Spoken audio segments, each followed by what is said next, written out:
നല്ല തണുത്ത ഐസ്ക്രീം നമുക്കൊന്ന് പൊരിച്ചടിച്ച് നോക്കിയാലോ? ഫ്രൈഡ് ഐസ്ക്രീം തയ്യാറാക്കുന്നത് എങ്ങനെയാണെന്ന് നമുക്ക് ഈ വീഡിയോയിലൂടെ കാണാം. ഹായ് ഫ്രണ്ട്സ്, പുതിയൊരു വീഡിയോയിലേക്ക് എല്ലാവർക്കും സ്വാഗതം. എല്ലാവരും സുഖമായും സന്തോഷമായും ഇരിക്കുന്നല്ലോ അല്ലേ? എല്ലാവരും സേഫായിട്ട് ഇരിക്കുക. ഫ്രൈഡ് ഐസ്ക്രീം തയ്യാറാക്കുന്നതിന് വേണ്ടുന്ന ഇൻഗ്രീഡിയൻസ് ഞാനിവിടെ ലിസ്റ്റ് ചെയ്തിട്ടുണ്ട്. നമുക്ക് വളരെ കുറച്ച് ഇൻഗ്രീഡിയൻസ് മതി കേട്ടോ. ഇഷ്ടമുള്ള ഏതെങ്കിലും ഐസ്ക്രീം എടുക്കാം. അതിൻ്റെ കൂടെ നമ്മൾ എടുക്കുന്നത് കോൺഫ്ലവർ ആണ്. അതിൻ്റെ കൂടെ കോൺഫ്ലെക്സ് എടുക്കുന്നുണ്ട്. ഒരല്പം വെള്ളം കൂടെ ചേർക്കാം. നമുക്ക് ഇഷ്ടമുള്ള ഏതെങ്കിലും ഒരു ഐസ്ക്രീം എടുക്കാം. ഫ്രീസറിൽ വെച്ചിട്ട് നന്നായിട്ട് തണുപ്പിച്ചതിന് ശേഷം എടുക്കുക. ഒട്ടും ലൂസ് കൺസിസ്റ്റൻസി പാടില്ല കേട്ടോ, നല്ല കട്ടിയായിട്ട് ഇരിക്കണം. ഇതുപോലൊരു സ്കൂപ്പറോ അല്ലെങ്കിൽ ഒരു സ്പൂൺ ഉപയോഗിച്ചിട്ടോ നമുക്ക് ആവശ്യമുള്ള അളവിൽ ഐസ്ക്രീം എടുക്കാവുന്നതാണ്. ഈ സമയം നമുക്കൊരല്പം കോൺഫ്ലെക്സ് ഇതുപോലെ കൈ വെച്ചൊന്ന് പൊടിച്ചു വെക്കാം. മിക്സിയിലൊന്നും ഇട്ട് ഫൈനായിട്ടൊന്നും പൊടിക്കേണ്ട ആവശ്യമില്ല കേട്ടോ.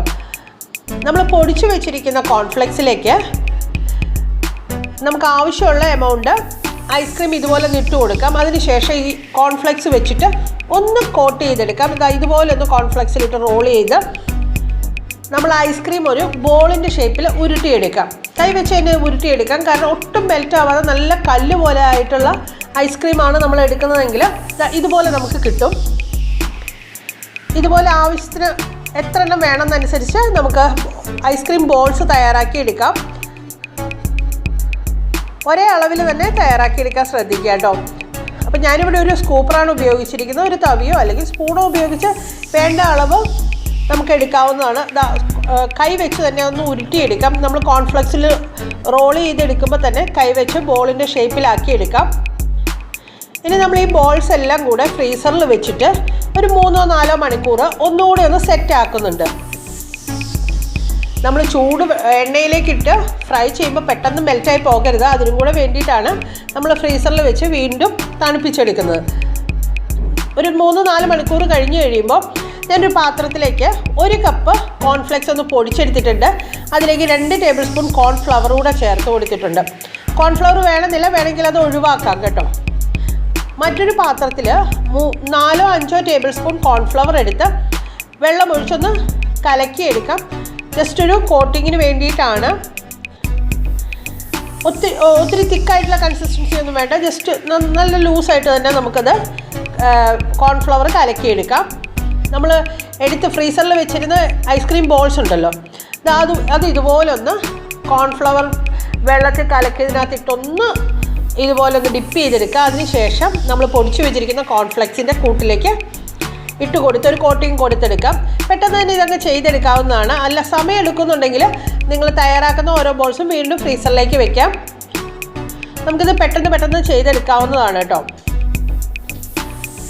ഇതുപോലെ ഞാൻ എല്ലാ ബോൾസും ആദ്യം ഒരു കോട്ടിങ് കൊടുത്തതിന് ശേഷം കോൺഫ്ലെക്സ് കൊണ്ട് ഒരു കോട്ടിങ് കൂടെ കൊടുക്കുകയാണ്. നമ്മൾ കോൺഫ്ലവറിൻ്റെ വെള്ളത്തിൽ കലക്കിയതിനകത്തിട്ടൊന്ന് മുക്കിയതിന് ശേഷം കോൺഫ്ലെക്സ് പൊടിച്ചെടുത്തത് ഒരു കോട്ടിങ് കൊടുക്കുകയാണ്. അതിനുശേഷം ഒന്നുകൂടെ നമ്മൾ അതേ കോൺഫ്ലവർ മിക്സിലേക്ക്, അതായത് കോൺഫ്ലവർ വെള്ളത്തിൽ കലക്കി എടുത്തിട്ടുണ്ടല്ലോ, അതിലേക്ക് വീണ്ടും നമ്മൾ ഈ ബോൾസ് ഒന്നുകൂടെ ഇട്ട് കൊടുക്കാം. ഒന്നുകൂടെ ഇതുപോലെ ഒന്ന് ഡിപ്പ് ചെയ്തെടുത്തതിന് ശേഷം നമ്മൾ ആദ്യം തയ്യാറാക്കി വെച്ചിരുന്ന കോൺഫ്ലെക്സിൻ്റെ പൊടിയുണ്ടല്ലോ, അതായത് കൈ വെച്ച് നമ്മൾ പൊടിച്ചെടുത്തത്, ക്രഷ് ചെയ്തെടുത്ത കോൺഫ്ലെക്സിലേക്ക് ഇതുപോലെ ഫൈനൽ ഒരു കോട്ടിങ് കൂടെ കൊടുക്കാം. വേണമെങ്കിൽ നമുക്ക് ഈ പൊടിച്ച കോൺഫ്ലെക്സ് ഉപയോഗിക്കാവുന്നതാണ് കേട്ടോ. വീണ്ടും ഇതുപോലെ തന്നെ ഒരു കോട്ടിങ് കൂടെ കൊടുത്തിട്ട് തിളച്ച എണ്ണയിലേക്ക്, നന്നായിട്ട് ചൂടായി കിടക്കുന്ന എണ്ണയിലേക്ക് ഇട്ട് കൊടുത്ത് നമുക്ക് ഫ്രൈ ചെയ്തെടുക്കാം. നല്ല ചൂടിൽ തന്നെ വേണം എണ്ണ.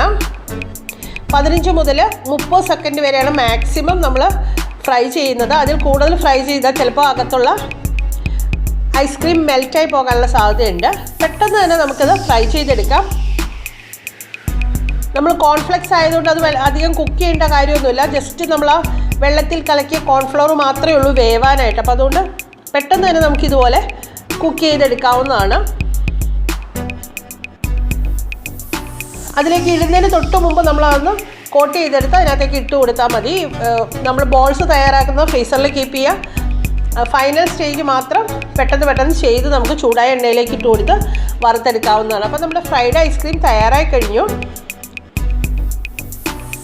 ഇത് സെർവ് ചെയ്യുന്നതിന് വേണ്ടിയിട്ട് ഞാനൊരു പാത്രത്തിൽ ഒരല്പം കോൺഫ്ലെക്സ് എടുത്തിട്ടുണ്ട്.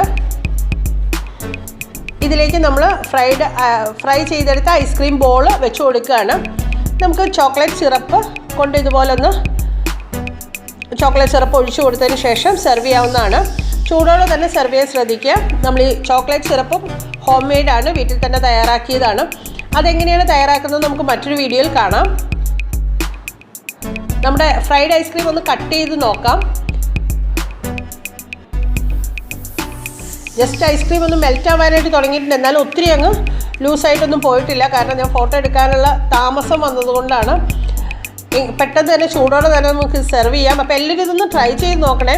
അഭിപ്രായങ്ങളും നിർദ്ദേശങ്ങളും നിങ്ങൾ കമൻറ്റ് ബോക്സിൽ അറിയിക്കാവുന്നതാണ്. വീഡിയോ ലൈക്ക് ചെയ്യാനും ഷെയർ ചെയ്യാനും മറക്കരുത്. ചാനൽ സബ്സ്ക്രൈബ് ചെയ്യാത്തവർ ആരെങ്കിലും ഇത് കാണുന്നുണ്ടെങ്കിൽ ചാനൽ സബ്സ്ക്രൈബ് ചെയ്തേക്കണേ. Thank you for watching. മറ്റൊരു വീഡിയോയുമായി വീണ്ടും കാണാം.